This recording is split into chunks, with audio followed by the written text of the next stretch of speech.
Shivambu. Thank you, Speaker. You know, despite the self-praises, Deputy President, South Africa is struggling to achieve a stable, equal and prosperous society. And part of the vivid reflections of such was the ANC government's killing of workers in Marikana. We heard that you have apologized somewhere in Rhodes.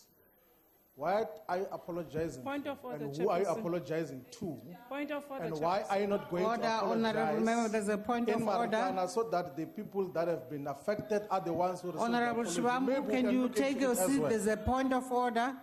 Where's the point of order? Honorable Tabashe? Is referring to the ANC killing Marikana people is out of order, Chair, and he should withdraw that. Thank you. Honorable Shivambu.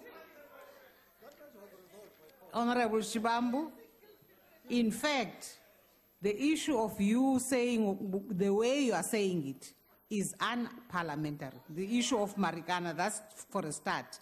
Secondly, it's a second totally different matter from the question that has been posed, on the basis of which you must ask a supplementary question. Madam Speaker, on a point of order. No, Honorable Steenhuisen. Speaker. Madam Speaker, I'd like to take a point of order in terms of the rules of the National Assembly, if I may. Honorable Steenhuisen, I'd like to finish with Honorable Shivambu. But Madam Speaker, you've given a ruling. I'd like to take a point of order, if I may. I'd like to finish with Honorable Shivambu, Honorable Steenhuisen. But Madam Speaker, it's germane to the question that you've just raised. Honorable Steenhuisen, please give me a chance to finish with Honorable... Will you recognize me when you finish with Honorable Let Shivambu? me finish with Honorable Shivambu. Honorable Shivambu, I want to go back actually myself to re-look at what you said. Okay. I would like to go back. But just as a quick reminder, Speaker, the Western Cape High Court has actually legitimated a phrase that says that the ANC government killed workers in Marikana. It was a long court case which Parliament ultimately lost, and it's our judgment which we have not yet appealed. The question is within context because we're speaking about South Africa's prosperity, stability, that which might undermine development if it is not properly addressed. And we're pointing to an issue that is relevant now, that the Deputy President has apologized on the Marikana ANC government's killing of workers. What is he apologizing for, and why is he not apologizing to the relevant people in Marikana? It's linked to that. At least allow him to answer the question, and then we'll take it. Honorable Deputy President. Thank you, Honorable Speaker. Thank you. Let me say, when I addressed at Rhodes, one of the young people who asked that question later came to me and said, Deputy President, I asked you that question because I wanted to understand precisely what your conscience was telling you. And he said, before I come to the question that you've raised, Honorable Shivambu, he said, after my answer, he said, thank you very much. You have clarified this matter to me because I am the one who asked this. I now know precisely what you did and how it all evolved. And I thanked him. And he said, I'm sorry if you found it embarrassing. And I said, no, I didn't find it embarrassing because as a public person or as a leader, I know I have to be accountable for what I do and what I say. And you, as a student, a citizen of this country, was asking me to account for what I said and what I did. What did I apologize for? I apologize, Honorable Shivambu, for the language that I used. I did say I did use inappropriate or unfortunate language, as expressed, yes, in the emails, but I also said what I was dealing with, the intervention I was seeking to make, was to try and stop further killings from happening. And for me, this was sparked off. Thank you.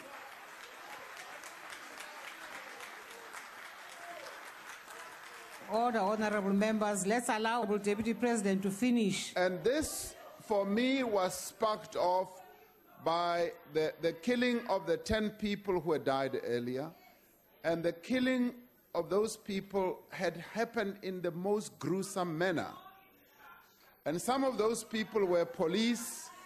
The majority of them were mine workers. And I explained at that meeting that I had served mine workers for 9 years. The better part of my growing up years, I had committed to working for mine workers. I'd never been a mine worker myself. I was asked to go and help form a union together with other people. And I threw myself at this task. And I said, it could never be that I would want to have mine workers killed, or anybody for that matter, in the way that it all happened. So, Honorable Shibambo, that is what I apologize for. Beyond that, I also said, as a leader, I take counsel from what other leaders advise. And Mama Winnie Mandela did raise the matter with me, and she raised it publicly. She said, I want to take you to Marikana, and that was her initiative. And I said, I am willing to take counsel from Mama Winnie, and yes, accompanying her, and she will lead me. In this process, she will advise, she will give guidance, and she will lead me. Yes, to go and do what? I'm prepared to go and meet the widows of those workers who were killed, and the widows of the 44 people who were killed. Now, Honorable Shibambu, as soon as I made that statement in the Eastern Cape, a number of reverends approached me for a private meeting, and they said, Honorable Deputy President, some of us come from the areas where many of those workers come from. We want to go with you.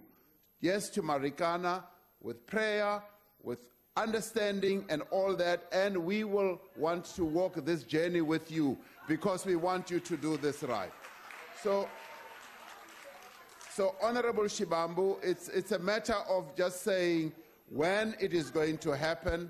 As a leader, I'm prepared to be accountable, and I'm prepared to confront any situation where accountability is required. Thank you very much.